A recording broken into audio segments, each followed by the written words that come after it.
Welcome to Booked, the bookstore education podcast brought to you by the American Booksellers Association. This episode is part of our Indies Introduced series, where we spotlight debut authors handpicked by booksellers from around the country. In each episode, a bookseller from the Indies Introduced panel will interview the author of a debut title featured in our program.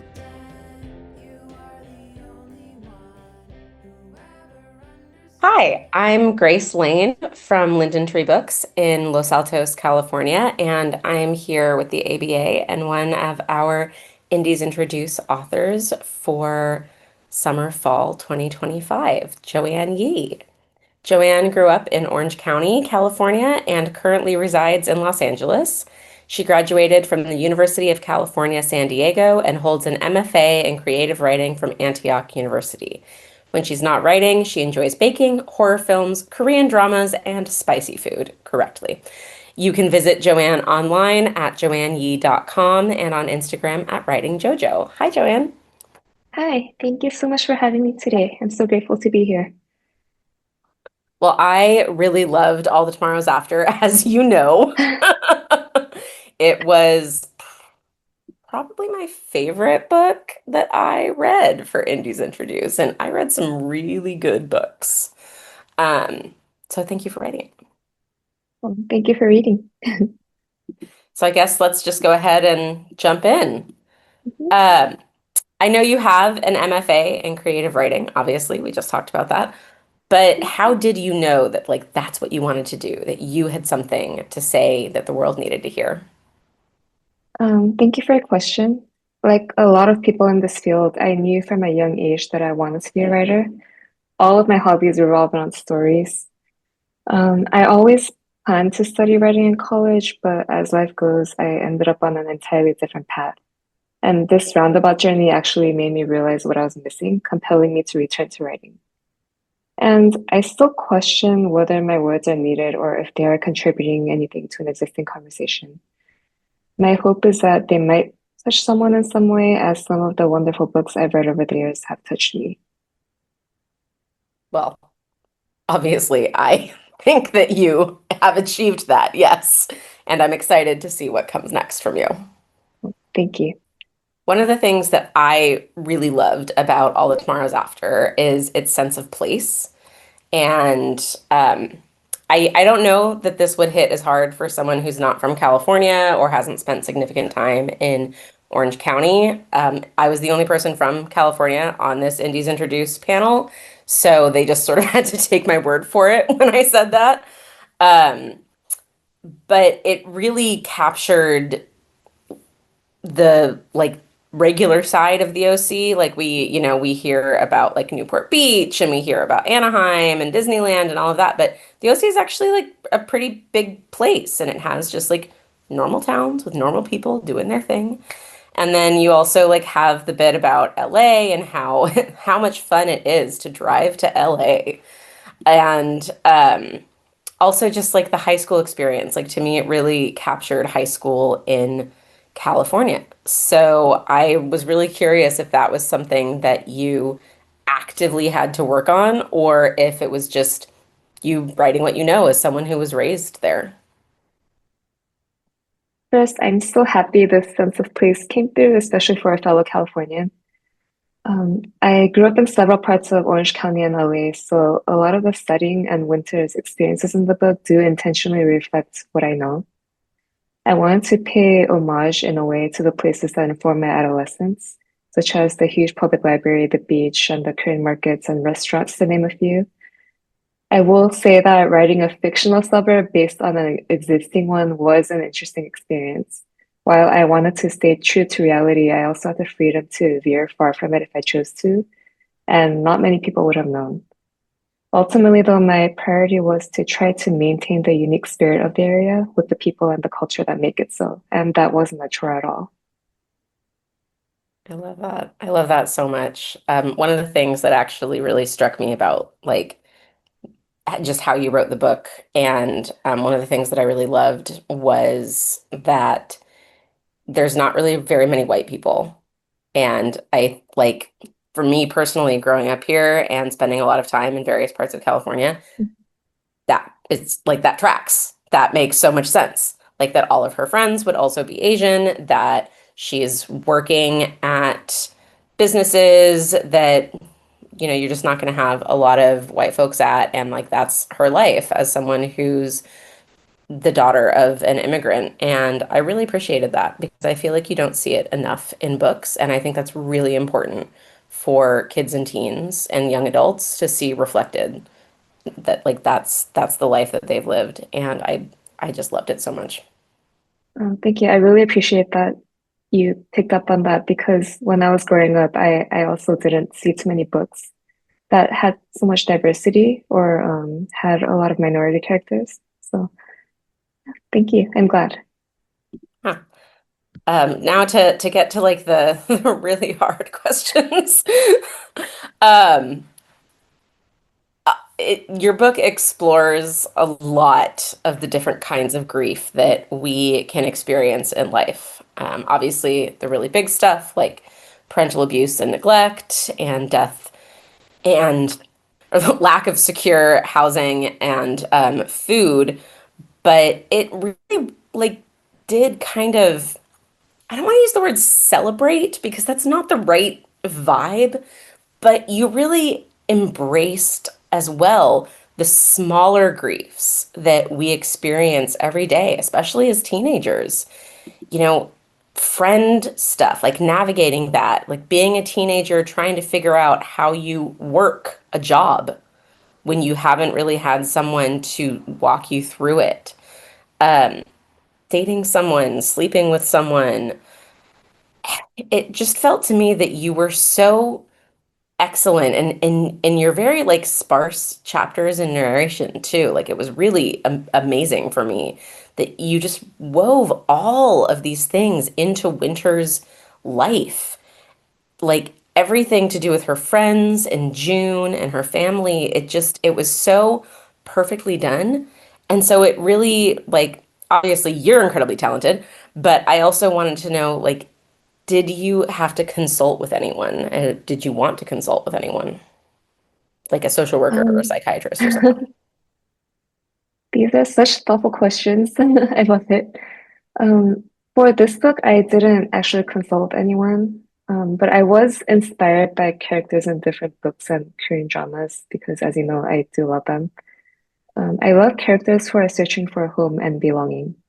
And I also feel that some experiences are just ingrained in our memories. So, even though it's been a while since I was a teenager, I clearly remember the sting of friendship betrayal and the uncertainty of first love and that inexplicable loneliness of growing up and having to face the future. One thing I'm continuing to learn is that we constantly face these challenges throughout our lives. And to your point, there are losses and conflicts of varying degrees, with many of them being difficult at any age. And of course, change is just hard to accept overall. So all of these things, all of these factors, I feel culminated in a bigger overarching question. How will these characters navigate and live with their respective griefs? Will they be okay? And I think viewing the challenges as a significant and necessary part of their arcs made it possible for me to weave these details together. I literally just wrote down the inexplicable loneliness of growing up. Like, I don't want to forget that. I like that is just, it also to me really like encapsulates a lot of what this book felt like when I was reading it the first time. Um, it I don't even have anything like intelligent to like follow that up with. Like that was just such a beautifully worded answer. And it also just like, wow, you're so talented, Joanne. You're so talented. Thank you so much, Grace. I'm very honored. Um, so one of the things that I really loved about this book is the other characters. Like obviously Winter is so beautifully fully realized as a teenager who's dealing with all of this, but every other character you wrote is also fully realized. Like even though the whole book takes place from Winter's point of view, you're really getting people's like backgrounds and that other things are happening in their lives and you somehow also like managed to make us feel empathy for Winter's mother and to know that like June's going through some serious crap and all of that. But one of the characters that like really struck out at me was Helena, the stepmother, because it would be so easy for you to have written a one-dimensional stepmom, like specifically like a one-dimensional white stepmom who has married into an Asian family and you know has decided that doing Korean stuff is not really for her. But you didn't. You wrote Helena to be a full person who makes mistakes. When I got to that part of the book, I just sort of had to like set it down and just like breathe for a few minutes because I was so mad at her because I had been totally on her side up until then. I had been like, wow, she's like such a great person. I love her so much. And then like this thing happens and I'm like, oh. Um, but you like even within that, you still wrote her in such a way that readers have a deep empathy and sympathy for her and understand why she's complicated and messy. So I just like, I don't even have a great question here. I just really wanted to say all of that and be like, how? How do thing, Joanne? Well, I am very grateful to hear your thoughts on the characterization, and your response is actually much more than I could have hoped for because, writing nuanced characters is, to me, I feel one of the biggest struggles of writing a novel. So I knew all along that I wanted Helena to become the unexpected, loving maternal figure that Winter had been lacking for years. A contrast to Winter's biological mom, Sunny, who, as you know, is far from loving. I wanted Helena to be a warm and safe space. But it was equally important for me to depict her as nuanced and flawed because that's who we are in real life. And when faced with grief and immense challenges, sometimes we react in ways that hurt our loved ones. And my goal is to show here that Helena and Winter are able to overcome their differences and misunderstandings, admit when they're wrong, and choose love and forgiveness, and ultimately choose family. That just, I mean, I feel myself like kind of tearing up a little bit, like just talking about this, because that was just one of the things that really got to me was how nuanced every single one of your characters was and how that really came out in Helena. More so, I think, than either of Winter's parents, than Winter's sister, whose name I'm suddenly blanking on. I'm so sorry. I just like it was really just I love complicated, messy, real life people because you're so right. That's who we are. We're flawed and we're messy and we make mistakes. And the fact that you could write Helena as a loving maternal figure who Winter needs, who is also a good mom to her biological daughter and a good wife, it just it really hit me. I'm happy to hear that. And I also would like to say that mother-daughter relationships in books have always struck very hard to me as well. And, a lot of them also make me tear up. And so I naturally gravitate toward them because they make me tear up. It was really beautiful writing. And and it was the kind of thing that like it made me cry in a different way than when Harmony died. Like Mhm. there's a lot of tears that come with this book, and I actually think that also feeds into you writing something that is so true to life, is that there's a lot of tears in real life. And sometimes they're good tears, and sometimes they're bad tears, and sometimes they're just really, really sad tears. And sadness itself can be so different in so many different ways. And that just it was just so perfectly done. Oh, thank you. And I agree with everything else you said. I really wanted to when Cedar told me that I had to come up with 5 questions and I wrote these like really intense things that I wanted to know and I was like I can't end it on something sad because that's too much. Like I want people to listen to this and then I want people to read the book. So mildly lighter note there. Did you set out to make people crave Korean food and want to listen to K-pop? Well, short answer is yes. And a long answer is I personally really love when books have food descriptions because they're just so immersive. And I actually enjoy that craving those foods. So I am very flattered that this food, made you hungry, and I hope it makes other people hungry as well. I And love just that you a said fun that, 'cause fact. that's so true. No, it's just like I hadn't really thought about it that way. That like the food descriptions help like bring it to reality and the sense of place. Like you're so right. And I had never really thought about it that way. That's so, yeah. I just, well, going on the fact about food being immersive, I also think it's nostalgic and it's just so precious to a lot of people, as is music. And I included both hoping to convey that bittersweetness of times bygone and the things that we choose to hold on to. And just to share a fun fact about myself, I lived with my grandma for a significant part of my childhood, which meant I grew up with a lot of this home cooked Korean food mentioned in the book. And as a teenager, my friends and I often went to this local Korean restaurant that's very similar to Pap, where Winter works.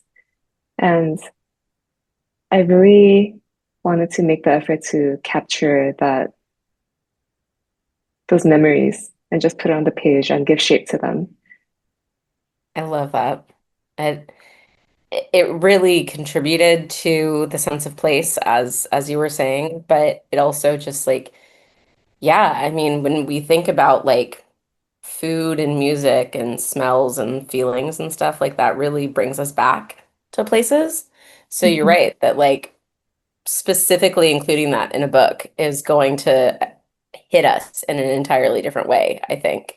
I did fully drive down to San Jose. I live in Redwood City, and I fully drove down to San Jose after I finished the book the second time. The first time I finished the book, it was like the middle of the night, and that was not happening.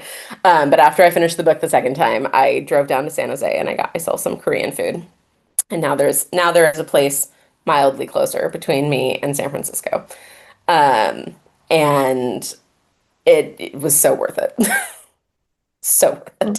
I'm so glad. I'm so glad there's a place that's slightly closer now. Yes.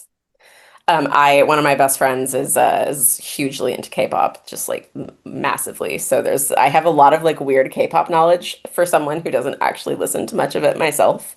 So I also really enjoyed that because I do love music, Mhm. and it like I was able to have kind of a soundtrack in my head, and then when I reread it fairly recently, I had K-pop playing in the background, which I think kind of helped with just sort of like how I was entering the book again and entering Winter's story. I really love that. And I think music will really help readers feel grounded in the book as well. I do have a playlist that's available on Spotify and on my website if anyone is interested in checking it out. They definitely should. I had forgotten about it when I read the book the last time, and so I just sort of had my own music going, but I think Joanna's actual playlist would be more helpful for readers who haven't read the book yet. Go for the actual playlist that Joanna's put together, and don't try and make your own because you will get bogged down in it. But definitely have some food ready to go as well. Oh, yes. So I just wanted to say again how much I loved this book, and I'm so grateful that you wrote it, and I really can't wait for everything else to come from you. Thank you for joining us, Joanne. Thank you so much again for having me and for all of these insightful questions that really helped me dig deeper into this book. And I'm so grateful to you and the MB's Introduced Committee. Thank you so much.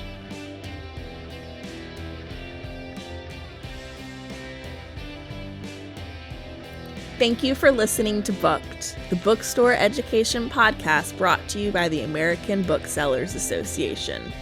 Don't forget to subscribe to the show on your favorite podcast app.